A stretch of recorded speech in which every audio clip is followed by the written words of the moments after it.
Accomplishments. This is a substantive. चलिए एक चीज क्लियर करते हैं आप लोग मैसेज के थ्रू के आवाज मेरी क्लियर आ रही है कि क्या है इससे कितना आवाज मेरी क्लियर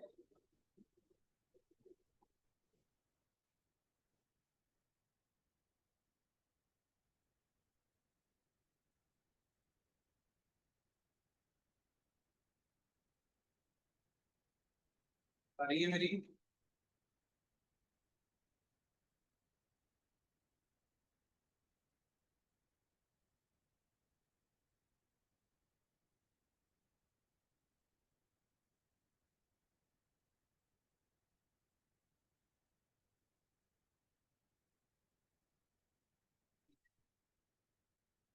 है चलो आवाज आ रही है मेरी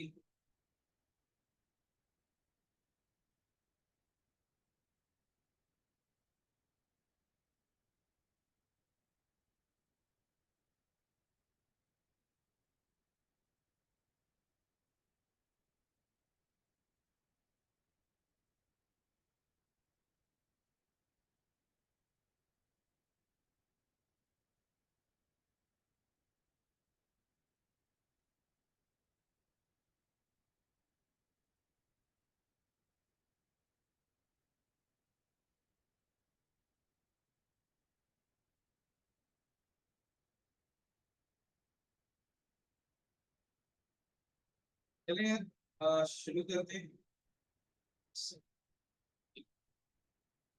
ठीक हम थोड़ा सा सब्जेक्ट के बारे में पहले बात कर लेते हैं अब कुछ मैं अपना नाम थोड़ा सा करवा देता हूँ मेरा नाम मुझसे याद है और सीए की फील्ड में मुझे आते हुए ये मेरा नवा साल 9 साल से मैं सीए को पढ़ा रहा हूँ इससे पहले मैं सीसी को भी पढ़ाता हूँ भी पढ़ा रहा हूँ तो ओवरऑल मुझे बताऊँ तो मुझे पढ़ाते हुए तेरह 13वां साल 12 साल से हो चुकी है 13 साल और आप सब लोग जो है मुझे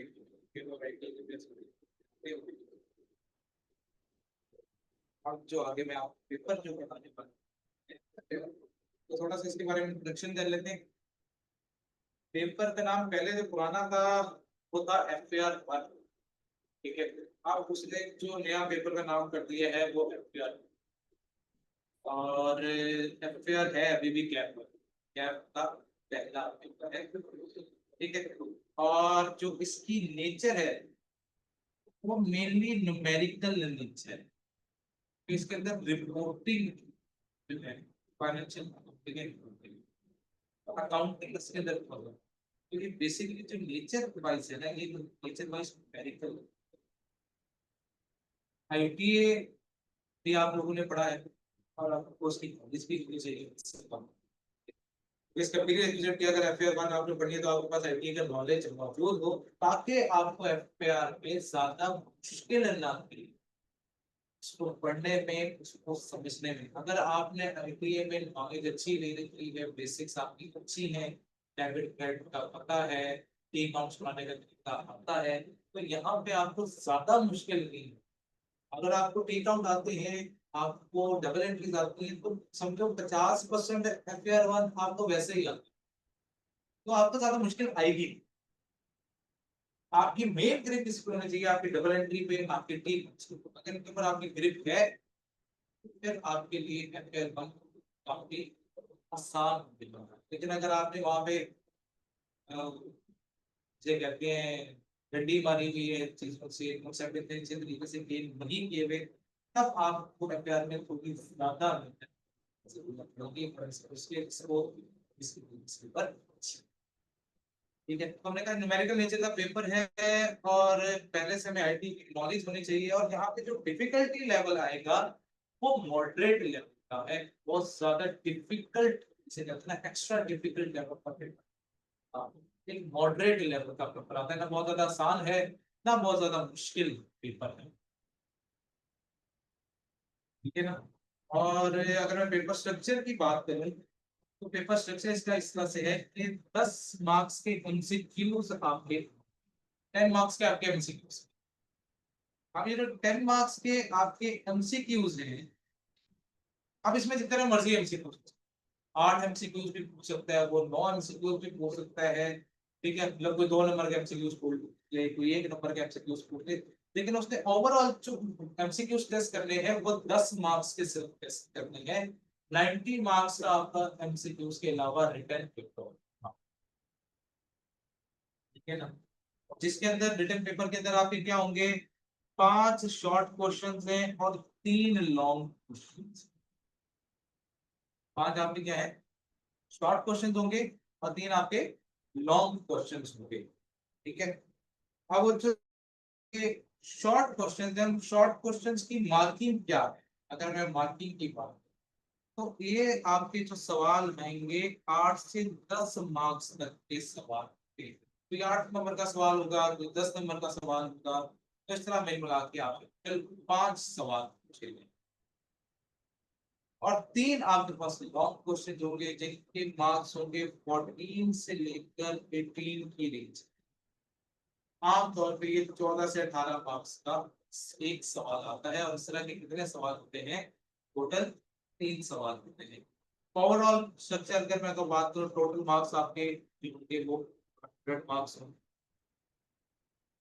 जिसके लिए आपका टोटल टाइम ड्यूरेशन जो होगा, अगर मैं टाइम ड्यूरेशन की बात करूं तो टाइम ड्यूरेशन आपके पास 3 घंटे और 15 मिनट।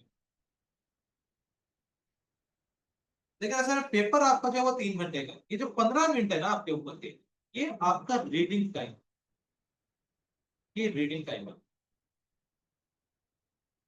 इसमें आपको पहले पेपर दे दिया जाए, पेपर जब आपको दिया जाएगा तो आपने उस 15 मिनट में पहले पूरा पेपर गो थ्रू करना है और उस टाइम को बड़े अच्छे तरीके से यूटिलाइज भी करना है। सबसे बड़ी चीज यूटिलाइजेशन ऑफ टाइम, कि हम क्या करेंगे वो 15 मिनट बहुत अच्छे तरीके से इस्तेमाल करें। अब वो 15 मिनट में आपने डिसाइड करना है पेपर पढ़ के कि कौन सा सवाल मैं पहले करूंगा और कौन सा सवाल मैं बाद में करूंगा, और ये करने किस तरीके से होंगे सवाल, ये मैं आपको गाइड, ठीक है। जब आपका फाइनल आएगा, फाइनल क्लासेस होंगी, उसके अंदर फिर मैं आपसे डिस्कस करूंगा कि आपने किस रीडिंग टाइम को किस तरीके से मैनेज करना है ताकि आप मैक्सिमम यूटिलिटी की तरफ जा सको, मैक्सिमम पेपर अटेंड किया जा सके।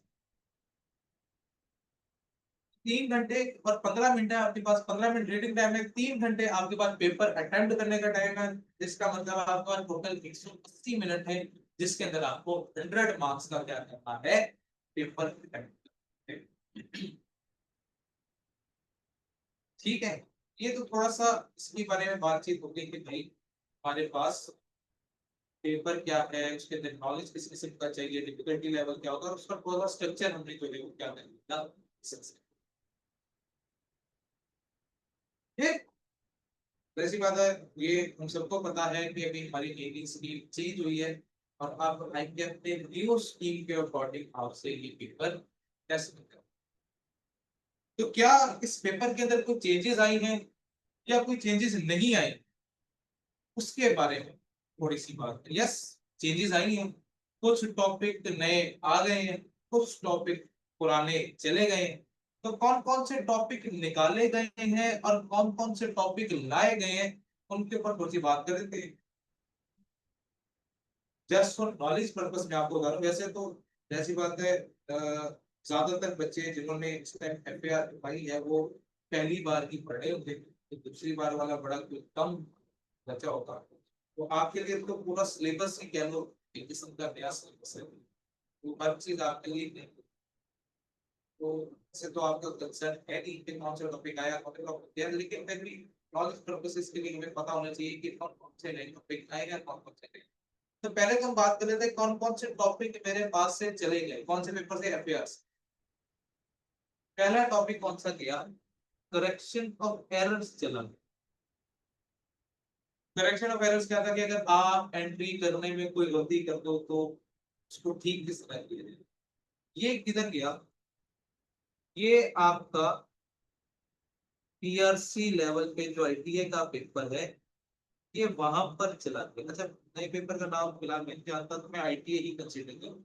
आपको भी आईटीए पता है, मुझे भी फिलहाल नहीं पता। ठीक है, नाम चेंज हुआ है, कुछ नया नाम क्या हुआ अभी मेरे दिमाग में है या ऐसे ऐसे। ठीक है, तो ये चला गया आपका किधर, आईटीए के अंदर चला। फिर एक चैप्टर था आपका रेशियोज का, जिसके अंदर आप कंपनी की इंटरप्रिटेशन करते होते थे। तो ये भी आपका चला गया। ये कहाँ गया है, ये आपका एफआर में चला गया, फाइनेंशियल रिपोर्टिंग। ठीक है, जिसको हम एफएआर टू बोलते हैं बेसिकली। पुराने अगर मैं नाम लूं तो एफएआर टू के अंदर बेसिकली ये शिफ्ट हो चुका है। अब रेशियोज का चैप्टर वहां पे जाके टेस्ट होगा, यहाँ पर नहीं होगा।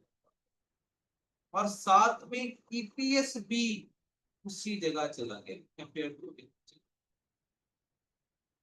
तो जो आपका जो दूसरा अकाउंटिंग का पेपर है ये भी वहां पे शिफ्ट हो चुका है। और अच्छी चीज है कि शिफ्ट, एपीएस का तो खास तौर पे, क्योंकि ईपीएस थोड़ा सा टेक्निकल टॉपिक, एक टेक्निकल टॉपिक उसने यहाँ से निकाल कर एफआर टू यानी कि जो नया एफआर का पेपर है उसके अंदर कॉन्सेप्ट है।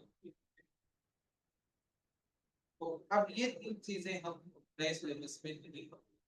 लेकिन नई सिलेबस में से ये तीन चीजें तो निकल गई, लेकिन इसकी जगह कौन सी नई चीजें हमारे सिलेबस में ऐड हो गई। तो नंबर वन हमारे पास क्या ऐड हुआ, IS-38। ये आया कहां से, ये भी एफएआर टू से आया। ये पहले एफएआर टू में होता था, एफएआर टू से अब एफएआर वन में आ गया। Intangible assets, IS-30। जैसे ही मैंने जहन में आता है ना यार, एफएआर टू से कुछ चीज आ गई है, एक बड़े लेवल का पेपर था वहां से उठ के ये इस लेवल पे आ गया है, तो पता नहीं कितना मुश्किल टेस्ट होगा।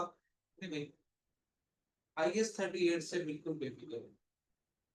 IS-38 आपको ज्यादा तंग करने वाला है। ये समझ लो IS-16 का भाई।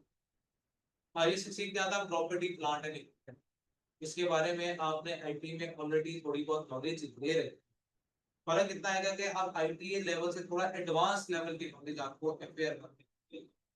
तो IS-16 यहाँ पे भी है, IS-16 आपका आईटीए में भी था। तो IS-16 वैसे ही आपको आता है, एप्रिसिएशन का है। ठीक है, तो लेकिन फर्क क्या है दोनों में, दोनों बहन भाई है। एक क्या है, टेंजिबल एसेट्स के बारे में बात, IS-16। IS-38 किसके बारे में बात करें, इंटेंजिबल एसेट्स के बारे में बात करें। तो बहुत माइनर सा डिफरेंस है दोनों के अंदर। तो जब हम पढ़ेंगे तो हमें ज्यादा मुश्किल भी नहीं आएगी। जब हम IS-16 पढ़ लेंगे अच्छे तरीके से तो IS-38 हमें तकरीबन 70% हमें IS-38 पहले से आता होगा, और उसके अंदर थोड़ी थोड़ी चीजें हमने चेंज कर दी, उसके अलावा कुछ पढ़। तो सबसे इजीएस्ट टॉपिक समझने आपके लिए यहाँ पे क्या होगा, IS-38। फिर अगला कौन सा हमारे पास स्टैंडर्ड ऐड हुआ, ये भी एफएआर टू से ही आया है, एग्रीकल्चर का IS-41। ये बड़े मजे का टॉपिक है। इसके अंदर ना हम गाय भैंसे के बच्चे बछड़े इसको बोलते हैं, वो उनकी खरीदो फरोख्त कर देते हैं, उनकी फेयर वैल्यू कर। तो ये बड़ा मजेदार टॉपिक है और मजा आएगा इसमें। तो ये भी ज्यादा डिफिकल्ट नहीं है, ये भी आसान ही है, इसलिए इसके अंदर भी आपको ज्यादा कोई मुश्किल नहीं आ रही। फिर जो एफएआर टू से एक और चीज आई है, वो आई है आपका फाइनल अकाउंट्स। फाइनल अकाउंट्स वैसे तो आपने कहाँ पढ़ा, आईटीए में पढ़ा था। पुराने स्कीम में क्या था, आईटीए में आप फाइनल अकाउंट्स पढ़ते थे, फिर एफएआर वन में बीच में ब्रेक लगती थी, फिर एफएआर टू में दोबारा जाके पढ़ते थे। लेकिन अब इसने क्या किया, एफएआर टू से आगे एफएआर वन यानी कि हमारा जो एफएआर का पेपर है इसके अंदर क्या है, क्या फर्क है। तो इसके अंदर हम क्या बना रहे होंगे, वही इनकम स्टेटमेंट, बैलेंस शीट, वही वाली बातें होगी जो हमने मांगी। किस स्टैंडर्ड के अकॉर्डिंग कर रहे होंगे ये, IS-1 के मुताबिक, है ना। तो IS-1 के मुताबिक हम इसके ऊपर चल रहे हैं, जो फाइनल अकाउंट, तो इनकम स्टेटमेंट, बैलेंस शीट, हमने वहां पे 5 चीजें पढ़ी थी। इनकम स्टेटमेंट पढ़ी थी, मैंने शीट की, फिर हमने कहा स्टेटमेंट चीजें लिंक होगी, दो की एक चीज, फिर एक चीज से कैश फ्लोज होते हैं, फिर notes to financial statement. 5 different financial statements अपनी में बात होती है, जिसमें से सिर्फ 2 अपने रिवील, यहाँ पे पांचों, ठीक है। इनकम स्टेटमेंट और बैलेंस शीट फाइनल अकाउंट में कवर हो जाएगा। Statement of changes in equity का एक अलग से चैप्टर मौजूद है, फिर उसके बाद स्टेटमेंट कैश फ्लोज का अलग से चैप्टर मौजूद है, और मोस्ट तो हर चैप्टर के साथ हम, ठीक है। तो इसमें कंप्लीट कह लो कि आईएस 1 जो है इसको फैसिलिटेट करना पूरा फुल फ्लेज तरीके से सिलेबस में। फिर एक टॉपिक जो आया है वो आया है इनकम्प्लीट रिकॉर्ड्स। अब ये जो इनकम्प्लीट रिकॉर्ड्स है, यह ना पहले आईटीए में था, ना पहले एफएआर 1 में था, ना एफएआर 2, ये कहीं का भी टॉपिक नहीं। ये पुराने सिलेबस में अगर बात करें, पुरानी स्कीम्स होती थी, हमारे वक्त की जो स्कीम थी उनमें ये चीज मौजूद थी, लेकिन उसके बाद नई स्कीम आई 2022 में, तो 2022 में इसको निकाल दिया गया। अब इसको दोबारा वापस होगा, इनकम्प्लीट रिकॉर्ड्स को भी हम लिखेंगे, टैकल करेंगे। बेसिकली इनकम्प्लीट रिकॉर्ड्स भी होगा, चीजें हमारे पास नाम कॉमन, ठीक है, उसकी मदद से हमें क्या बनानी पड़ेगी, हो सकता है इनकम स्टेटमेंट बनानी पड़े, हो सकता है बैलेंस शीट बनानी पड़े। तो इनकम्प्लीट रिकॉर्ड्स हमारे पास है, रिकॉर्ड्स मुकम्मल नहीं है, तो जो डाटा मेरे पास मौजूद है उसकी मदद से मैं फिर कैसे चीजें प्रिपेयर करूंगा, ये उसके बारे में बात करेगा। और ये भी बहुत ज्यादा डिफिकल्ट। तो ये 4 टॉपिक हैं जो हमारे एफएआर के पेपर में क्या होते हैं, ठीक बात है। तो ये थोड़ी सी मैंने बैकग्राउंड के बारे में बात करी कि भाई क्या क्या चीजें हैं, क्या क्या चीजें देखनी है, क्या चीजें हम पढ़ेंगे, तो उसके बारे में थोड़ी बात। सबसे जरूरी चीज जिसके बारे में बात, जो हमारा सबसे बड़ा प्रॉब्लम है स्कूल, हम क्लासेस में रेगुलर नहीं, हम क्लासेस रेगुलर अटेंड नहीं करते, कैन नॉट प्लान। तो हमने रेगुलर पे रहना है और पंचुअल पे रहना है। देखो अब वो पीआरसी वाला दौर चला गया, पीआरसी से तुम लोग निकल के बाहर आ गए। पीआरसी लेवल था, आसान सा लेवल था, एमसीक्यूज करने होते थे, असाइनमेंटें मिल जाती थी, कुछ ना कुछ किस्म का सिस्टम चल जाता था। कई दफा पेपर में हमारा तुक्का लग जाता था, तो पेपर हमारा निकलता। अब थोड़ा सीरियस हो, अगर अभी तक कोई सीरियस नहीं हुआ, अगर तो आप पहले से सीरियसली पढ़े हैं, एज अ सीए स्टूडेंट, जैसे सीए स्टूडेंट को पढ़ना चाहिए वैसा पढ़े हो, तो बहुत अच्छी बात है, तो मसला ही कोई नहीं है, ठीक है। लेकिन जो बच्चे अभी तक आलसी फिर रहे थे, अभी तक मसले मसाइल कर रहे थे, ठीक है, कह रहे थे यार नहीं इसको एफएससी की तरह लिया होता यार पेपर निकल जाता है, ये तो बहुत आसान है, ये है वहाँ है अब जब आपका एमसीक्यूज पेपर नहीं, एमसीक्यूज कितने मार्क्स है, 10 मार्क्स के, बाकी 90 मार्क्स का रिटर्न है, हाथों से लिखना है, लिखने का काम। भाई अगर आप रेगुलर नहीं होंगे, आप रोज का लेक्चर रोज नहीं लेंगे, पंक्चुअल नहीं रहेंगे, तो मसले हैं। लेकिन एक चीज है कि पंक्चुअल इसमें ज्यादा होने की जरूरत पड़ेगी नहीं, ठीक है। कुछ तो होंगे वो रिकॉर्डेड लेक्चर भी ले रहे होंगे, ठीक है, लेकिन जो लाइव लेक्चर ले रहे हैं उनको पंक्चुअल होना जरूरी है। लाइव वालों के लिए पंक्चुअलिटी मोस्ट इंपॉर्टेंट चीज, और जो ऑनलाइन रिकॉर्डेड लेक्चर्स ले रहे हैं उनके लिए रेगुलर रहना सबसे ज्यादा जरूरी। ये रोज का लेक्चर रोज ले, ये नहीं है कि अच्छा यार आज मेरा मूड नहीं हो रहा, तो यार आज आज लेक्चर हम मिस करवा देते हैं, कल इकट्ठा लेक्चर दे देते हैं भाई, ये वाला काम नहीं करता। जो रिकॉर्डेड लेक्चर ले रहे हैं वो रेगुलर रोज का लेक्चर रोज ले, पेंडिंग पे कुछ ना छोड़े। और जो लाइव लेक्चर्स में आ रहे हैं वो पंक्चुअल रहे, लेट ना आए क्लास, क्योंकि क्लास में अगर लेट आओगे, टाइमली ज्वाइन नहीं करोगे, तो जाहिर सी बात है कुछ चीजें मैं पढ़ा चुका हूँ, कुछ कॉन्सेप्ट्स मैं दे चुका हूँ, और यकीन मानो जब मैं कॉन्सेप्ट दे चुका हूँ ना, फिर बड़े मसले हैं, फिर हमें चीजें समझ नहीं हो रही, फिर हम जहाज बन चुके होंगे, फिर हम जहाज है, उस पूरे लेक्चर में तो जहाज है ही, अगले आने वाले 2 से 3 लेक्चर में भी हम जहाज बन के बैठे। यार सर कुछ करा तो रहे हैं, कुछ सर रेफरेंसेस भी दे रहे हैं कि मैंने ये बात ऐसे की थी, मैंने वो बात वैसे की थी, लेकिन हमें नहीं बात समझ आ रही क्या बातें हो रही है, सर कौन सी बातें कर रहे हैं, कौन सी बातें होती हैं, कर लेते हैं फिर वो देख रही होती हैं, कुछ ना कुछ तो हो रहा है, लेकिन क्या हो रहा है हमको कुछ नहीं पता। तो ये चीज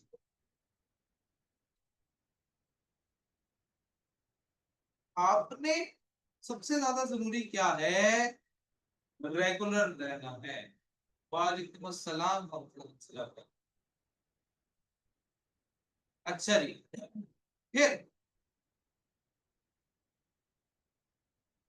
अटेंटिव रहना है क्लास में, चाहे आप रिकॉर्डेड लेक्चर ले रहे हो, चाहे आप लाइव लेक्चर ले, आपने रेगुलर रहना है, आपने अटेंटिव रहना। अटेंटिव क्या मतलब है, भाई लेक्चर लेते हुए मैं किसी और की बात ना सुन रहा हूँ, तो ऐसी बात है मैं आप तुम लोगों को देख तो नहीं सकता, सिर्फ मैं यहाँ से बोलूंगा, अगर आपके क्वेश्चन वगैरह होंगे तो आप मुझे मैसेज करेंगे कि सर हमें ये वाली बात है समझ नहीं आई, तो तब मुझे पता लगेगा कोई। लेकिन आप क्या कर रहे हो वहां पर बैठ के स्क्रीन के पीछे, मुझे कुछ नहीं पता, अच्छी बात है पता नहीं आपको, ठीक है। तो ये अब आपका काम होगा कि जब मैं कोई चीज बता रहा होगा, कोई कॉन्सेप्ट डिलीवर कर रहा होगा, तो आपने उसको गौर से सुनना है और समझने की कोशिश करनी, और अगर हमें चीज नहीं समझ आएगी तो फिर मेरे से सवाल पूछना है। तो लाइव लेक्चर्स की यही तो एक मजेदार चीज है कि भाई मैं लाइव यहाँ पे मौजूद, अगर आपको कोई चीज समझ नहीं आती है तो आपने सिंपली मुझे क्या कहना है कि सर ये वाली बात समझ नहीं आई है, ये रिपीट कर दे, या जो कॉन्सेप्ट आपको मसला करना होगा वो repeat। तो ये सवाल आप लोगों ने खुद पूछने हैं बिला झिझक, ठीक है, कोई मना नहीं कर रहा, आप एक चीज आपको नहीं समझ आ रही है तो आप उसको 2 बार 3 बार कितनी बार आपको आप पूछ सकते हैं, लेकिन कोई प्रॉब्लम नहीं है। लेकिन शर्त यह है कि सवाल आपने पूछने हैं, है ना। तो जो जो टॉपिक चल रहा होगा उसको साथ साथ आप सवाल पूछते जाएंगे और अपने कॉन्सेप्ट क्लियर करेंगे, क्योंकि सबसे इंपॉर्टेंट चीज है कॉन्सेप्ट क्लियरेंस। कि जब तक आपके कॉन्सेप्ट्स क्लियर नहीं होंगे तब तक कहानी आपके लिए खराब है। तो सीए में सबसे ज्यादा जरूरी क्या होगा, कॉन्सेप्ट गेन करना, और उस कॉन्सेप्ट को गेन करवाने के लिए मैं चीजें आपके साथ डिस्कस करूंगा, मैं चीजें आपको समझाऊंगा, और मेरी कोशिश होगी कि आसान से आसान लैंग्वेज में मैं चीज आपको समझा सकूं, जितनी इजी लैंग्वेज में मैं आपको समझा सकूं मैं समझूं। फिर हमने क्या करना है, जो मैं होमवर्क दिया करूंगा वो साथ साथ दिया करूंगा, वो डिले पे नहीं रखूंगा, जो होमवर्क दूंगा आप उसको कंप्लीट किया करेंगे टाइमली बेसिस पे, ठीक है। फिर बाद में मैं उनका सोल्यूशन आपके साथ शेयर किया करूंगा। फिर अगर आपको लगे कि भाई आपका सोल्यूशन और मेरा सोल्यूशन आपस में मैच नहीं किया, तो फिर आप में से अगर पहले तो सोल्यूशन देख लेंगे, सोल्यूशन देख के अगर समझ नहीं आएगी बात, तो फिर आप मुझसे पूछा करें कि सर ये वाली बात मुझे समझ नहीं आई है कि ये क्यों ऐसे, ठीक है। जब भी आपने रिकॉर्डेड लेक्चर के लिए आना है या लाइव लेक्चर में एंटर होना है, आपने अपना फोन साइड पे रख देना, ठीक है, फोन को इस्तेमाल नहीं करना, किसी के मैसेज का रिप्लाई नहीं करना।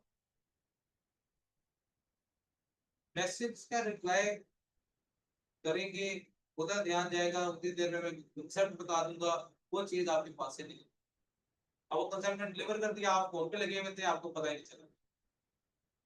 तो लाइव क्लास वालों को बोलूंगा, तो जो लाइव क्लास ले रहे हैं उन्होंने अपना मोबाइल साइड पे रख देना, उन्होंने सिर्फ ध्यान लेक्चर की तरफ देना, और कोशिश हमने ये करनी है कि जब हम ऑनलाइन लेक्चर ले रहे हो तो हमारे पास लैपटॉप ना हो, ताकि हमें ज्यादा क्लैरिटी के साथ चीजें नजर आती है। तो मोबाइल की स्क्रीन बहुत छोटी होती है, तो तुम्हें यूं करके देखना पड़ रहा है, ऐसे हो रहा है। तो जितनी बड़ी स्क्रीन होगी उतना ज्यादा क्लियरली आपको चीजें दिखाई दे रही होगी कि क्या हो रहा है, किस तरीके से हो रहा है, तो वो आपके लिए ज्यादा बेनिफिशियल। और अगर कोई बच्चा रिकॉर्डिंग ले रहा है तो खुदारा, ये मैं पहले कह रहा हूँ, ये जो आप लोगों की आदत है ना जल्दी 1.5x पे लेने की, 2x पे लेने की, ये वाला काम नहीं करना उसके। कैफ लेवल पे किसी पेपर के साथ ये काम नहीं करता कि हम 2x पे खाली मैं अपने पेपर की बात नहीं कर रहा, FAR1 है, टैक्स का पेपर है, लॉ का पेपर है, ठीक है, वो नया पेपर है, डाटा का है।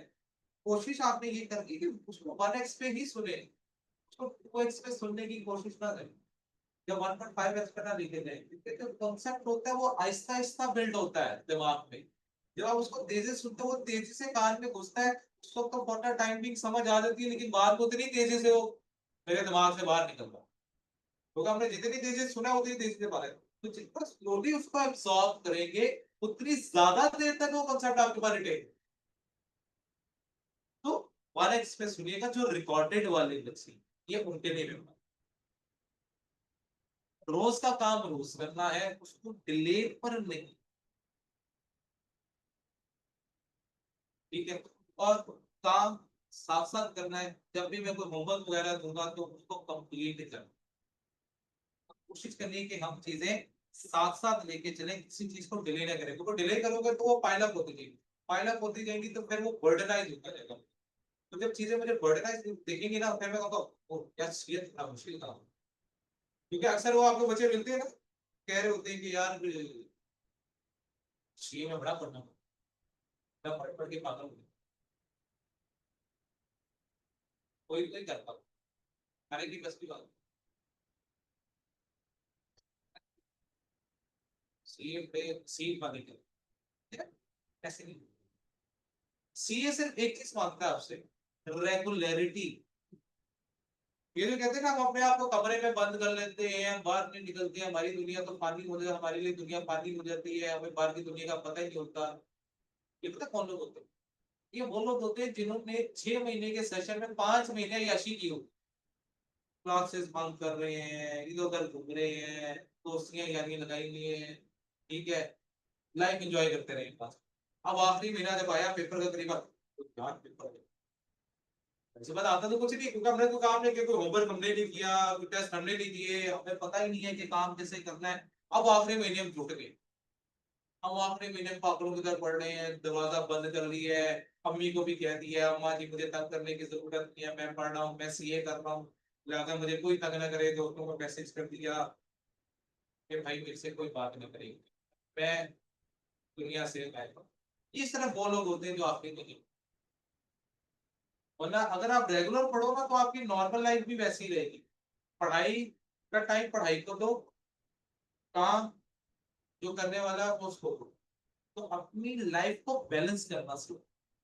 हर चीज पढ़ाई पढ़ाई पढ़ाई भी नहीं है, और हर चीज आवारागर्दी भी आवारागर्दी आवारागर्दी भी, उसको बैलेंस करना सीखो। तो पढ़ाई के टाइम पे पढ़ाई, दोस्तों का टाइम दोस्तों को, उसको मैनेज करना सीखो। तो अगर ये मैनेज करना सीख जाएंगे तो इंशाल्लाह आपको कभी भी फेलियर का सीए में सामना नहीं करना पड़ेगा, ठीक है ना। कभी भी आपको इंशाल्लाह जो है ना फेलियर के सामने। फिर दूसरी बड़ी चीज, आपका माइंडसेट, ये बहुत चीज मैटर करो। आप किस माइंडसेट के साथ पेपर में एंटर हो, आपकी थिंकिंग प्रोसेस क्या है। एक बार सवाल पूछूंगा, पहले खुद को इसका जवाब देना, ठीक है। आपको अपना जवाब पता होगा कि आपने खुद को क्या जवाब दिया, फिर मैं उसका उसका मैं आंसर दूं। तो सबसे पहला सवाल मेरा क्या है, आपका ये पेपर पढ़ते वक्त टारगेट क्या है, कि मैंने 50 मार्क्स किसी तरह लिए, यही टारगेट है, हाँ या ना। खुद को जवाब देना है, मैं नहीं पूछ रहा था, मुझे बताने की जरूरत है, ठीक है। ये खुद को अपने आप को कहो कि भाई मैं किस नियत के साथ एंटर हो, तो क्या मेरी नियत ये है कि मैंने किसी तरह 50 मार्क्स लेने हैं, हाँ या ना। जवाब को आप नहीं चुके। अगर तो आपका जवाब है हाँ मैंने किसी तरह 50 मार्क्स लेने, इसका मतलब है आपने अपना टारगेट बनाया है 50 मार्क्स लेने को। इसका मतलब पता है क्या है? आप नेगेटिव माइंडसेट के साथ ये पेपर होगा, नेगेटिव माइंडसेट। और जब आप कोई चीज नेगेटिव माइंडसेट के साथ करते हैं ना, तो ये बड़ा मसला है। अपना एटीट्यूड पॉजिटिव, अपना टारगेट पॉजिटिव। ये देखो मैं सबसे एक बड़ी बड़ी सिंपल बात करूं, आपने टारगेट क्या बनाया है? जिन लोगों का हाँ जवाब है उनके लिए मैं बात कर रहा हूँ, ठीक है? अब उनको पता है कि हाँ जवाब है। तुमने टारगेट क्या बनाया? मैंने किसी तरह 50 मार्क्स लेने हैं। अब अपनी लाइफ में खुद बता दो, जितने टारगेट आज तक बनाए हैं उनमें से कितने अचीव हुए? कितने टारगेट है जो तुम लोग अचीव करते हैं? कोई बनाए होंगे टारगेट लाइफ में, मैंने इस टाइम तक ये करना है या प्लान करना है, करना है, कितने टारगेट अचीव हुए? मुश्किल से एक या दो परसेंट। क्योंकि आमतौर पे जो हम टारगेट बनाते हैं वो अचीव ही नहीं हो पाते। तो आप टारगेट क्या बना रहे हो? पहले पहले माइंडसेट ही गलत है एंटर होने का। मैंने किसी का 50 मार्क्स लिए, दैट इज द बिगेस्ट, जैसे कहते हैं ना वो ऑरा आपका नेगेटिव में जा रहा है, तो अपने ऑरा को थोड़ा पॉजिटिव करें। आप नेगेटिव ऑरा के साथ एंटर हो। अपना माइंडसेट क्या बनाना है? पहला माइंडसेट करना चाहिए कि भाई हम ये स्टडी करेंगे तो हम इसके अंदर कॉन्सेप्ट गेन करेंगे, ठीक है ना? तो हमने क्या करना है, कॉन्सेप्ट गेनिंग एबिलिटी से हमने एंटर होना है। तो जब मैं कॉन्सेप्ट गेनिंग एबिलिटी से एंटर होगा तो फिर मेरे पास माइंडसेट क्या होगा पेपर अटेम्प्ट, पहले पेपर अटेम्प्ट करेगा कि अगर मैंने कॉन्सेप्ट अच्छी ली है यार, पेपर में मैं 50 मार्क्स की गलतियां कर सकता हूं, मेरे पास 50 मार्क्स की गलतियां करने की गुंजाइश है। तो कितने को कॉन्सेप्ट मेरे भाई, मैं कितनी को गलतियां कर, जब इस माइंडसेट के साथ एंटर हो गए ना, 50 मार्क्स की गलतियां करने की गुंजाइश मेरे पास मौजूद है, दैट इज पॉजिटिव। फिर तुम कह रहे हो कि मैं जितनी कम गलतियां कर सकूं, मेरा मैक्सिमम स्लॉट 50 की है, मुझे उससे कम की गलती करनी है। ये आपका माइंडसेट जो होता है ना, ये आपको बहुत कुछ बताता है, ठीक है? तो फर्स्ट ऑफ ऑल अपना माइंडसेट पॉजिटिव रखिए एंटर किसी भी पेपर में। आप पेपर वन पढ़ रहे हैं, आप लॉ का पेपर पढ़ रहे हैं, डाटा का पेपर पढ़ रहे हैं, टैक्स का पेपर पढ़ रहे हैं, आप कोई और भी पेपर पढ़ रहे हैं, तो आपने इसी माइंडसेट के साथ एंटर होना है कि इस पेपर के अंदर मुझे आई कैप वालों ने 50 मार्क्स की गलतियां करने की गुंजाइश दे रखी है, अगर मैं 50 मार्क्स की गलतियां भी कर लूं तो भी मैं पेपर में पास हो जाता हूँ। कितना बड़ा मार्जिन है माइंडसेट, अपने माइंडसेट को पॉजिटिव बनाना है इंसान, है ना? और एक जो मिथ है, सबसे बड़ी मिथ जो जहन में आती है, ठीक है, कि यार अगर मैं न्यूमेरिकल क्वेश्चन करूंगा और कोई चीज मुझसे गलत हो जाएगी तो क्या होगा? अगर मैंने पहले स्टेप में कोई चीज गलत कर दी, उसको तो आगे मैंने 4-5 स्टेप में आगे फॉरवर्ड करना था, पहले स्टेप का जवाब गलत होगा तो आगे 4-5 स्टेप भी तो गलत नहीं होगा, तो फिर तो मुझे कोई मार्क्स मिलने वाले ही नहीं है। ऐसा आप जहां पे गलती करोगे सिर्फ उस जगह के मार्क्स कटेंगे, अगर उस गलती के तहत आपने आगे चीजें ठीक की तो आपको हर स्टेप का marks. Like for example, example के तौर पर बात करता हूं, हमें इनकम स्टेटमेंट बनानी आती है, ठीक है? अब इनकम स्टेटमेंट में सेल्स होती ना मेरी, फॉर एग्जांपल मैंने कहा कि सेल्स मेरी बनती थी 50,000 की, ठीक है? कॉस्ट ऑफ सेल्स जो थी मेरी वो थी 28,000 की, मेरा जो जीपी आ गया वो क्या आ गया मेरा 22,000, ठीक है? अब इसके अंदर से मैंने क्या किया, ग्रॉस प्रॉफिट आ चुका है मेरा 22,000 का। अब इसके अंदर से मैंने एक्सपेंसेस माइनस कर दिए, तो अदर एक्सपेंसेस मैंने माइनस किए, वो मेरे पास है 10,000। तो मेरा जो नेट प्रॉफिट आना चाहिए वो कितना आना चाहिए, एक बार आता है, लेकिन जब मैंने सवाल शुरू किया ना, मैंने सवाल शुरू करते हुए गड़बड़ कर दी। मैंने 50,000 के बजाय सेल्स 5 लाख की लिख दी, जिसकी वजह से जब मैंने कॉस्ट ऑफ सेल्स 28,000 की माइनस की, तो मेरे पास जो ग्रॉस प्रॉफिट आया वो आया 4,72,000। और फिर इसके अंदर से मैंने क्या किया, अपने ऑपरेटिंग एक्सपेंसेस भी सही माइनस कर दिए, और मेरा टोटल जवाब आ गया 462। अब हुआ क्या, मेरी सेल्स भी रियलिटी में देखो तो क्या नजर आ रहा है मुझे, मेरी सेल्स भी गलत आ रही है, मेरा जीपी भी गलत आ रहा है, मेरा नेट प्रॉफिट भी गलत आ रहा है। तो मुझे तो फिर कोई मार्क ही नहीं मिलना चाहिए। तो नहीं भाई, ऐसा कुछ नहीं है। आपने सिर्फ गलती यहां पर की है, तो सिर्फ आपको इसका मार्क कटेगा। इसके मुताबिक आपने बाकी तमाम स्टेप ठीक किए। आपने 5 लाख में से 28,000 ही माइनस की है। 5 लाख में 28,000 माइनस करो, 4 72 आता है, तो अगर आपने 472 लिखा हुआ तो आपको इसके मार्क्स मिलेंगे। आगे जो आपने किया उसके मार्क्स मिलेंगे। तो ये आपने कतई तौर पे नहीं सोचना कि अगर मैंने सबसे टॉप पे कोई गलती कर दी है, दरमियान पे कोई गलती कर दी, तो उससे आगे तो मेरा पूरा सवाल ही गलत हो गया। नहीं भाई, उसकी वजह से आपको पूरा सवाल गलत होगा। आपको सिर्फ उस चीज के मार्क्स मिलेंगे, आपको इसके भी मार्क्स मिलेंगे, आपको इसके भी मार्क्स मिलेंगे। एक चीज ये ध्यान में बैठा लेनी है कि, इसलिए मैं क्या कहता हूँ, आपका नजरिया क्या होना चाहिए, हर सवाल में सिर्फ आपने गलतियां ढूंढनी है कि कितने मार्क्स की मैंने गलतियां की हैं, ताकि मुझे पता लग सके मैं कितने कितने मार्क्स की गलतियां कर रहा हूँ। 100% परफेक्ट कोई भी नहीं हो सकता भाई, बड़ा रेयर केस है। वो ना बच्चे जो बिल्कुल एग्जैक्ट परफेक्टली ठीक कर पाते हैं, वो 1000 में से कोई एक ही बचा हो जो बिल्कुल परफेक्टली सवाल को ठीक करके आता। हर किसी ने कहीं ना कोई गलती कर रखी है। ठीक है ना, वो बड़े रेयर बच्चे होते हैं जो कोई गलती नहीं। तो आपने ये नहीं सोचना कि यार अच्छा यार मैं अगर कोई गलती करूंगा तो, इसलिए मैंने कहा अपना माइंडसेट क्या बनाना है कि हर सवाल जब भी आप अटेम्प्ट करोगे, प्रैक्टिस करोगे, तो प्रैक्टिस के दौरान आपने सिर्फ एक चीज ध्यान में रखनी है, जब आपने प्रैक्टिस की। अच्छा, प्रैक्टिस भी किस तरीके से करनी है ये भी बात सुन लो आप। प्रैक्टिस आपने जब कोई सवाल करना है और अगर आपके पास उसका सोल्यूशन मौजूद है, ठीक है, आपका उसका सोल्यूशन मौजूद है सवाल, आपने कभी भी उसका सोल्यूशन नहीं देखा, आपने पहले पूरा सवाल अटेम्प्ट करना है। पूरा सवाल अटेम्प्ट किए बगैर आपने सोल्यूशन नहीं देखना। बेशक गलत ही क्यों ना करो, आपको समझ नहीं आ रहा, जिस तरह का सवाल समझ आ रहा है उस तरह का अटेम्प्ट करो, लेकिन करो। सोल्यूशन साथ साथ नहीं देखना है। सोल्यूशन कब देखना है, जब पूरा सवाल मुकम्मल हो जाएगा। मुकम्मल होने के बाद आप जाएंगे, जाके वहां पे अपनी चीजें चेक करेंगे कि भाई आपने आया सवाल दुरुस्त किया है या नहीं किया।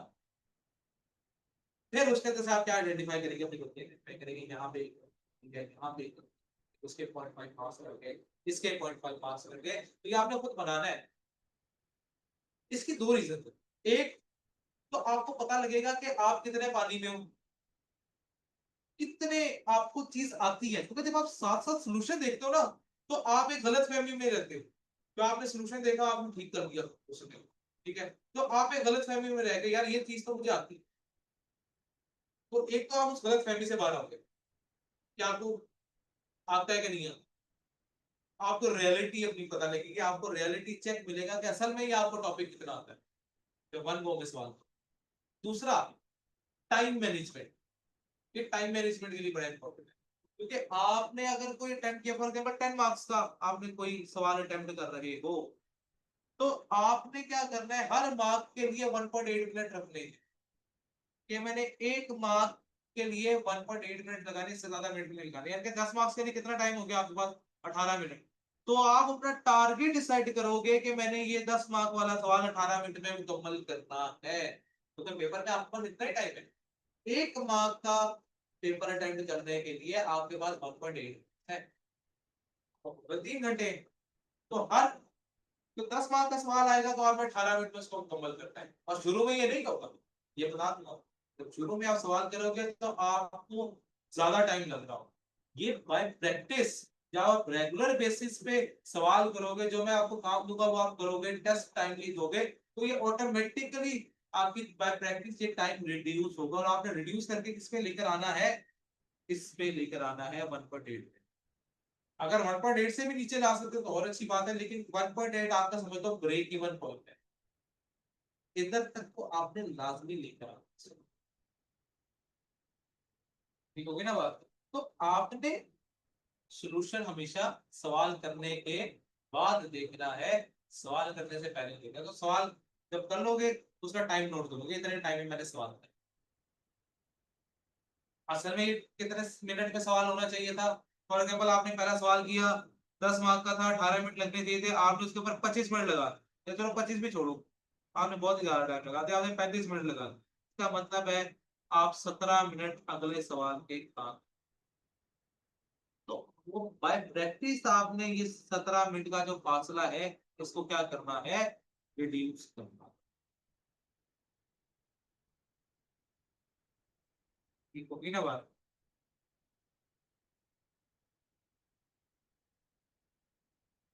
ये भी ठीक है, चला भैया आपका डेट को, आपका और डेट में जा रहा है, ये सुन के मुझे काफी अफसोस हुआ। खैर, इसके ऊपर मैं बाद में बात करूंगा। अगली चीज रीजन पे चलते हैं, major reasons of failure. Failure की क्या क्या है? Lack of return practice. हम चीजें पढ़ लेते हैं, उसको समझ लेते हैं, ठीक है, लेकिन क्लास में टेंटिवली सुन भी लेते हैं, लेकिन उसको खुद परफॉर्म नहीं करते, खुद के हाथ से नहीं गुजारते। जब खुद के हाथ से एक चीज गुजारोगे नहीं, तो आपके हाथ को आदत कैसे पड़ेगी वैसे सवाल करने की? क्योंकि आप कोई भी काम की क्या होती है, एक आदत लगती है। जब पेपर में जाओगे और बगैर आदत के जाओगे तो पेपर में भी आदत नहीं बनेगी सवाल करने की। तो फिर समझ ही नहीं आएगा कि सवाल की स्पीड क्या होनी चाहिए थी, कितनी देर में मुकम्मल करना था, फिर शिकायत क्या थी। सर पेपर तो आता था, पेपर बड़ा आसान था। पेपर पूरा ही नहीं हुआ। पेपर क्यों नहीं पूरा हुआ? हमने तो प्रैक्टिस की ही नहीं थी। हम तो प्रैक्टिस से पास थे, हमने प्रैक्टिस को हाथ भी नहीं लगाया। जब हमने प्रैक्टिस की नहीं, प्रैक्टिस से हम बिल्कुल पाक रहे, तो फिर हम डायरेक्ट जाके पेपर में ये सोचते हैं अच्छा यार पेपर पूरा टाइम हो जाएगा। नहीं भाई, ऐसा नहीं, ऐसा कहीं नहीं।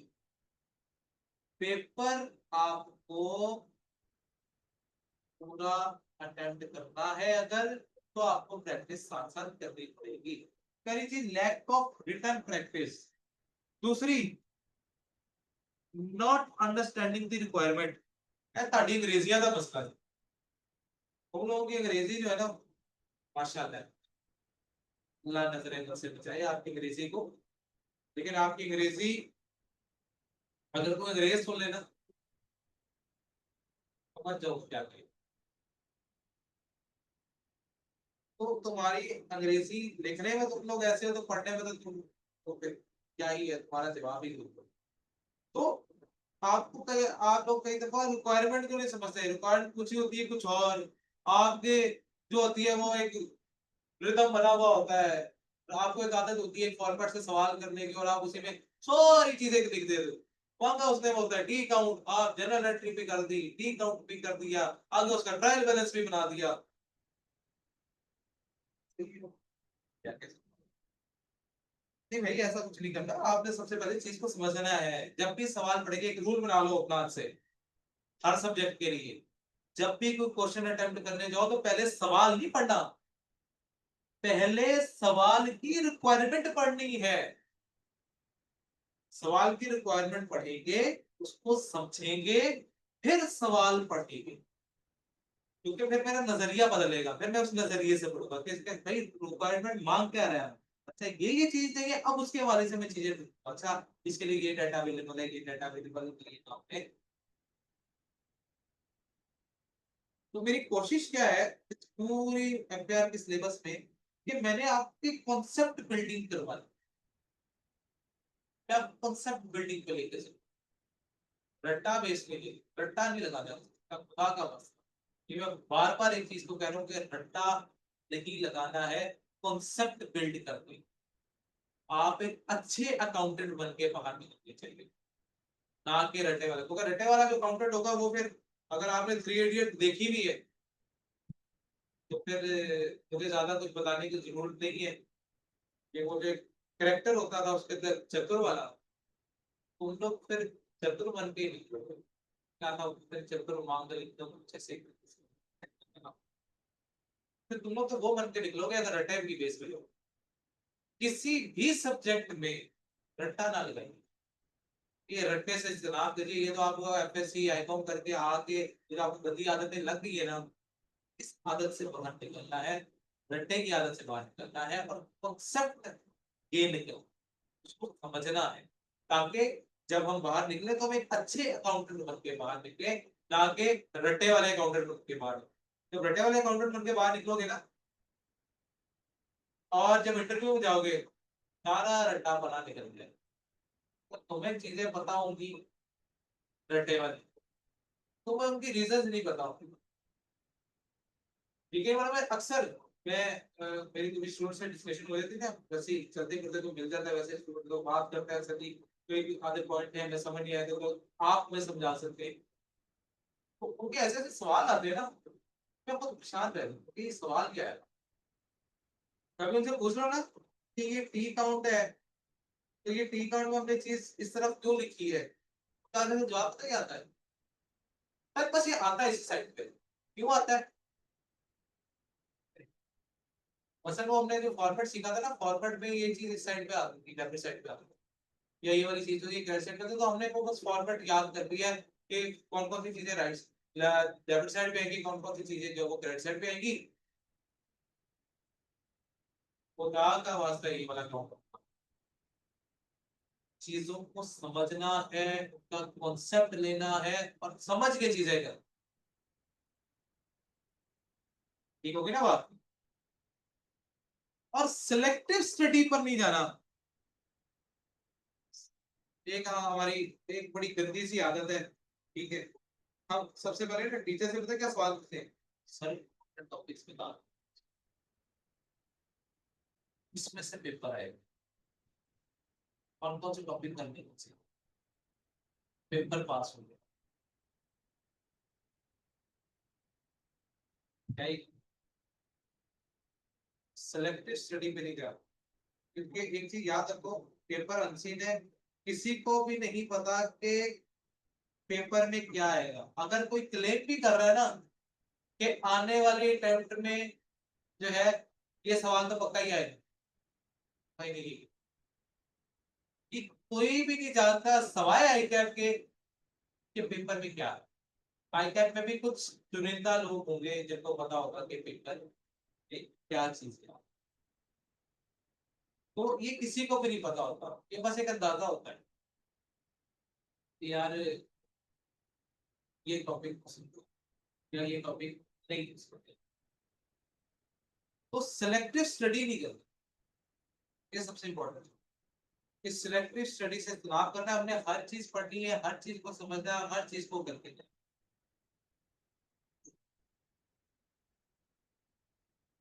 फिर दूसरी रीजन, अगली रीजन क्या है, ऑब्वियसली पता है रेगुलरिटी, जब रेगुलर क्लासेस नहीं लेंगे, चीजों को हम पाइल अप करते रहेंगे, तो फिर हमारे लिए चीजें मुश्किल होती हैं। जब रेगुलरिटी नहीं होगी, कोई बच्चे होंगे जो लाइव आ रहे होंगे तो लाइव आएंगे, किसी दिन छुट्टी कर लेंगे तो वो भी बर्बाद है, ठीक है। और वो लोग जो क्या ले रहे हैं, रिकॉर्डेड लेक्चर्स ले रहे हैं और कह रहे हैं अच्छा यार चल हमारे पास रिकॉर्डेड तो मौजूद है, अच्छा करते हैं, तो आज रहने देते करते हैं, आज भी लेते हैं, कल दोनों लेक्चर में इकट्ठे ले लेते हैं, वो एक्सपेक्ट करके सो, वो लेक्चर वाला टाइम एक लेक्चर भी कवर हो, खुदा का वास्ता है,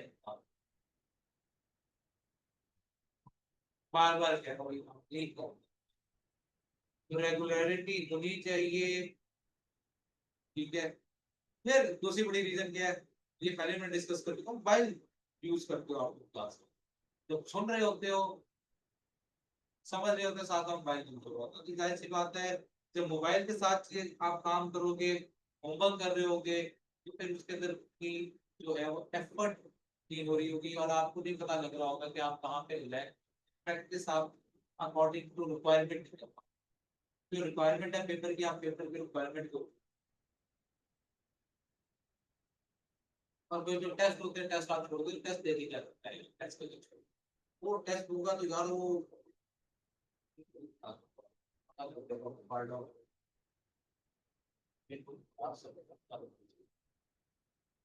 या फिर कुछ वो लोग भी होते हैं वो पढ़ रहे हैं काम होते हैं चेयर जीपीटी एक ये तरीका एक और चीज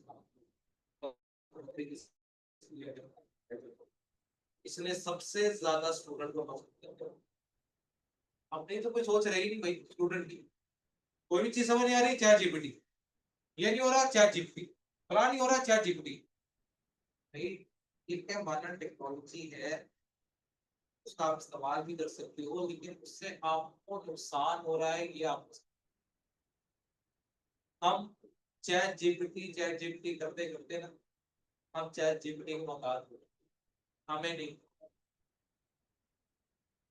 हाँ ये बड़ा नवाज भाई का बड़ा अच्छा एक सवाल आया है कि सर बुक कौन सी यूज करूं तो यार मैं बेसिकली नोट्स आपको चैप्टर वाइज ठीक है ना मैं हर लेक्चर के साथ ग्रुप के अंदर क्या करूंगा मैं नोट्स शेयर किया करूंगा मैं कोई बुक नहीं फॉलो करता हूँ ओके वो नोट्स जो होंगे ना वो कंपाइलेशन है ठीक है उसमें डिफरेंट बुक्स के भी क्वेश्चन हो सकते हैं ठीक है मेरे खुद के बनाए हुए सवाल भी उसके अंदर मौजूद होंगे ठीक है जो वर्डिंग का इस्तेमाल करूंगा जो स्टैंडर्ड की वर्डिंग है उसको तो मैं नहीं चेंज कर सकता ऑब्वियसली बात है लेकिन जो एक्सप्लेनेशंस होगी वो मैंने कोशिश की है कि वो आसान वर्डिंग हो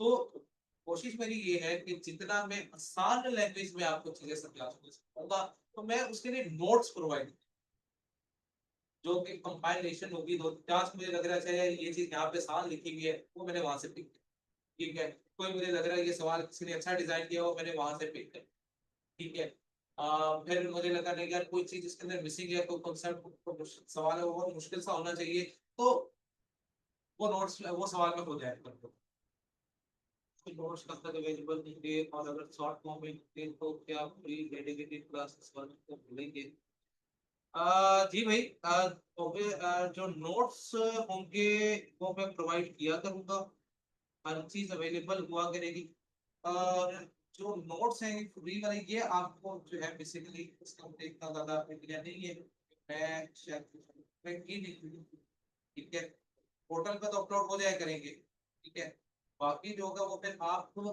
मैनेजमेंट से मांगा ठीक है फिर मैनेजमेंट को प्रोवाइड कर दिया तो उनका नोट्स ठीक है तो मैनेजमेंट फिर आपको वो आपको चलाना मुश्किल है और वैसे भी जो नोट्स में पढ़ा रहा होगा ना आमतौर पे वो आपको स्क्रीन पे भी दिखाई दे रहा है जैसे ये वो भी आपको ज्यादा मुश्किल नहीं आएगी दो सवाल मैं करवा रहा हूँ जो चीजें मैं पढ़ा रहा हूँ तो यहाँ पे आपको स्क्रीन में भी साथ साथ दिखाई दे रहा होगा और इसके साथ ही उसका क्या करोगे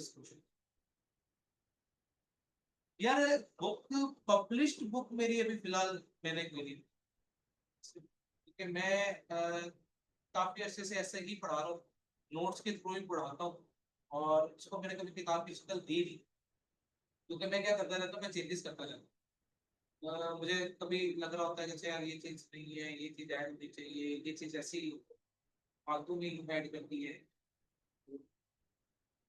मैं उसके अंदर चेंजेस आती रहती है मेरी टाइम ठीक है कभी मुझे लगता है अच्छा यार ये कॉन्सेप्ट इस एंगल से भी पूछा जा सकता है तो यार इस एंगल से भी एक सवाल हुआ वो मेरा अपडेट होता रहता है तो मैं किताब की शक्ल मुझे तो बार बार कौन किताब पढ़ूं? मैं सिर्फ कभी उसको किताब की शक्ल देखा है तो हमेशा क्या है आपको नोट्स मिलते रहेंगे ठीक है और नोट्स के में आपको चीजें समझ नोट्स के अंदर सारी एक्सप्लेनेशन भी होगी थ्योरी भी होगी हाँ पोर्टल पे तो अपलोड हो जाएगा पोर्टल पे तो मैं खुद अपलोड किया पोर्टल पे आपके लेक्चर्स भी अवेलेबल होंगे और आपके नोट्स भी अवेलेबल होंगे हर चीज वहां पे अवेलेबल वहां पे कंप्लीट चीजें होगी कोई भी चीज मिसिंग नहीं ठीक है जो पोर्टल पर ठीक है तो ये लाइव लेक्चर्स वाले का मुझे एक्सैक्टली ये कोई क्या है कि ठीक है ये बेसिकली मैनेजमेंट आपको इस बारे में हेल्प करेगी प्रॉपर लेकिन जितनी चीजें होंगी जैसे होंगी वो लाइव लेक्चर्स वालों को भी मुश्किल नहीं हाँ चैप्टर नहीं चैप्टर वाइज भी नहीं होंगे अभी फिलहाल टॉपिक वाइज होंगे ठीक है लेक्चर वन है तो लेक्चर वन का मैंने पहले पीडीएफ शेयर लेक्चर टू होगा तो उसका पीडीएफ लेक्चर थ्री होगा तो उसका पीडीएफ जब वो चैप्टर मुकम्मल हो जाएगा फिर उसका एक में पीडीएफ बना दिया करूंगा और फिर एक पीडीएफ बना के शेयर ओके भाई ये पूरे चैप्टर जो क्लासेस में चला करेगा वो लेक्चर वाइज।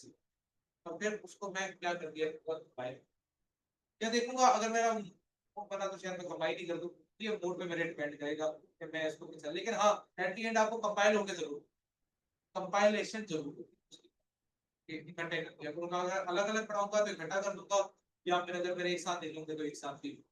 अगर जल्दी काम कर दोगे, ऐसी बात है, जब नए सवाल आते हैं तो नए सवाल के ऊपर मीटर ही ज्यादा तो सोल्यूशन बनाने की, फिर वो एक पूरे चैप्टर के नोट्स करने में थोड़ा सा टाइम निकलता है, तो मैं अपडेट जब करता हूँ तो उसमें हमेशा टाइम, अगर काम जिसका मुकम्मल हो जाएगा देखा उसका पूरा चैप्टर, छोटे छोटे चैप्टर हैं तो वो तो शायद पूरे चैप्टर ही में आपको साथ साथ देंगे। ठीक होगी बात।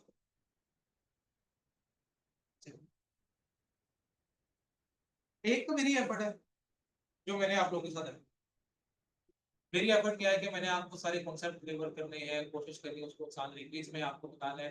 फिर आपको ये भी मैंने बताना है कि कौन से काम को शॉर्ट कैसे कर सकते हैं, कौन सी वर्किंग है जो शॉर्ट कर सकते हैं, कौन सी वर्किंग ऐसी है जिसको शॉर्ट नहीं किया जा सकता, जिसको हमें प्रॉपरली वर्क करना पड़ेगा।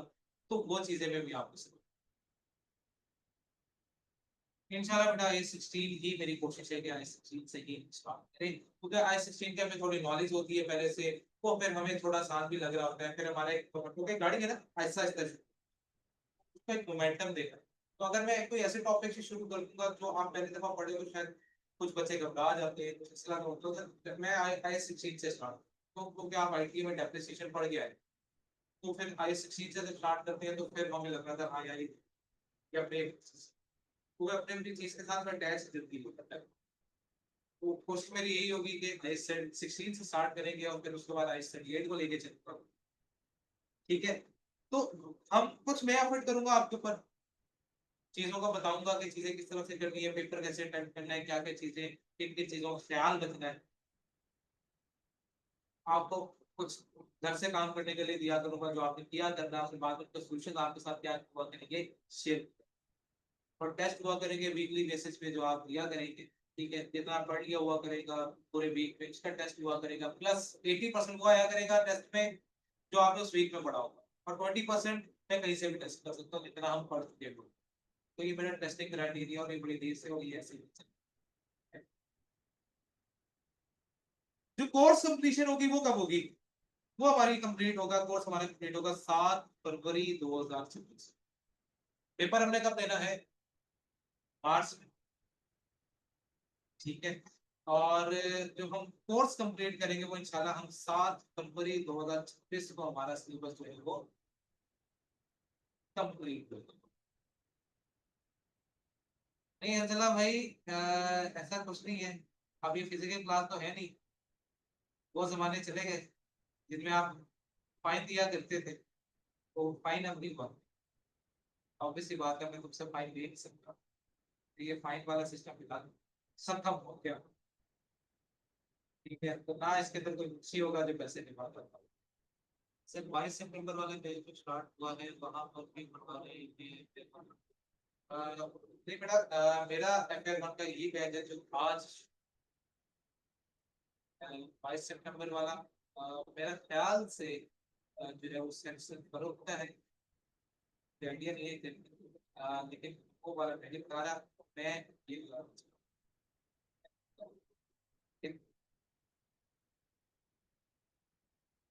मुझे अच्छी याद आ रही है, इसके बारे में बाद में बात चल रही है, अभी इसके बारे में।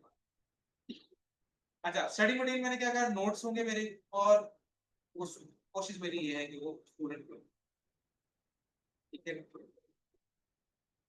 तो ये हमारी कुछ चीजें होंगी जिसके ऊपर मेरा थोड़ा सा फोकस। टोटल हमारे चैप्टर्स कितने हैं इसके, टोटल जो हमारे पास चैप्टर्स मौजूद हैं वो हमारे पास है 14 चैप्टर्स है हमारे पास टोटल, और 14 चैप्टर्स पढ़ने हैं, इसके अंदर उसकी जो है डिफरेंट उसने क्या की है, एक स्कीम दे रखी है किस क्वेश्चन से वो कितना पेपर टेस्ट करेगा और किस लेवल का टेस्ट करेगा। मुझे दो चीजें पता होनी चाहिए, कौन सा टॉपिक है और उस टॉपिक को उसने किस लेवल पर जाकर टेस्ट करना है, ये दोनों चीजें मुझे पता होनी चाहिए, है ना। ये दोनों चीजें मुझे पता होंगी तो मुझे फायदा।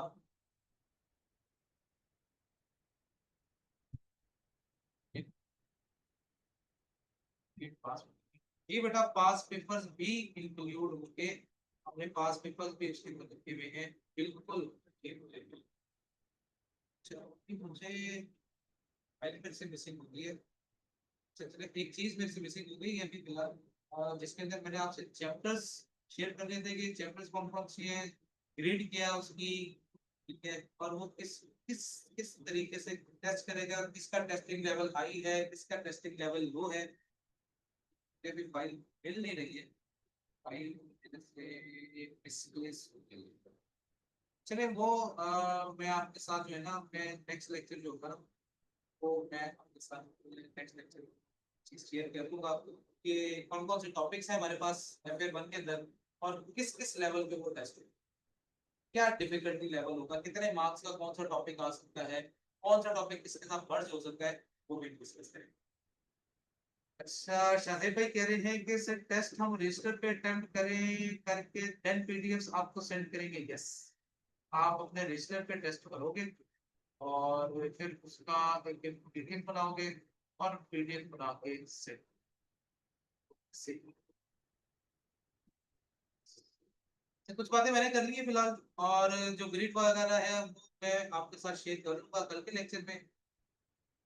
आपने कोई सवाल पूछना से पूछते हैं, कोई भी सवाल जहन में आ रहा है किसी के भी जहन में, तो मुझसे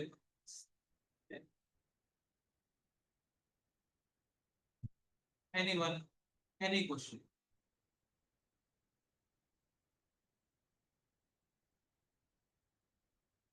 अंजला कोई क्वेश्चन है क्या?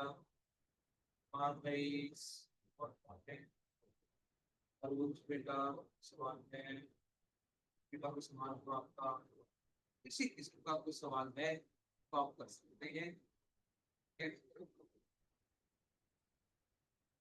हाँ, ये सबसे बड़ी बात है, हाउ टू मेंटेन डिसिप्लिन। या डिसिप्लिन मेंटेन करने के लिए अपनी आदत बनाओ, आदत बनने में टाइम लगेगा, लेकिन खुद को पुश करना है उसके लिए, खुद को बार बार समझानी है बात कि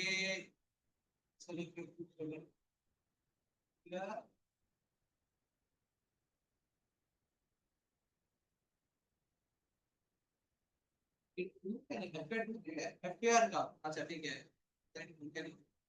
ठीक है, मैं एफआईआर का जो आईकैप का स्टडी टेक्स्ट है वो मैं ग्रुप में शेयर करूंगा, देगा ग्रुप में, ठीक है। और नोट्स तो मैं आपको प्रोवाइड करूंगा साथ साथ, ठीक है। तो आपके पास आईकैप की बुक भी अवेलेबल है, उसको पढ़ना चाहे आप उसको भी साथ साथ पढ़ सकते हैं, मना नहीं किया हुआ, लेकिन मैंने जो आपको पढ़ाना है वो सिर्फ, ठीक है। और जहां तक बात है डिसिप्लिन की मेरे भाई, तो डिसिप्लिन आहिस्ता आहिस्ता करते करते आएगा, अपने आप को समझाना है कि यार मैंने एक क्लास के दिन में 5 बार रिपीट किया, 5 बार रिपीट करो दिन में कि यार मैं क्लास अटेंड करूं, मैंने मेरे लिए क्लास इंपॉर्टेंट है वरना मैं फेल, क्लास मैंने अटेंड कर लिया वरना मैं फेल। तो शुरू में डर से पढ़ोगे फिर आहिस्ता आहिस्ता आदत बनती है, तो शुरू में खुद को डराओ और बाद में अपनी आदत बनाओ, तो ये एक बेस्ट टूल होता है डिसिप्लिन मेंटेन, क्योंकि आपको एक आदत बनाने में 20 से 20 दिन लगेंगे। चलिए, एक सवाल आया है कि सर न्यूमेरिकल सब्जेक्ट को हमें कितना टाइम देना चाहिए। बेटा अगर डेली बेस पे दोगे तो 1.5 से 2 घंटे ही लगते, डेली बेस पे, शायद इतना ज्यादा जरूरत भी ना हो, अक्सर हमें इतनी की भी जरूरत नहीं पड़ती,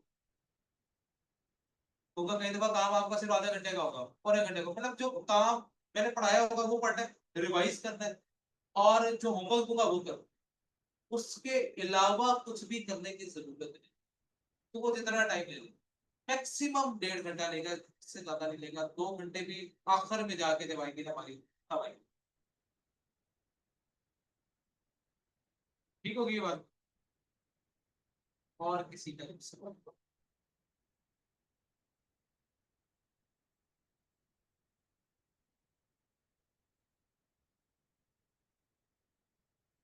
Anyone, any question?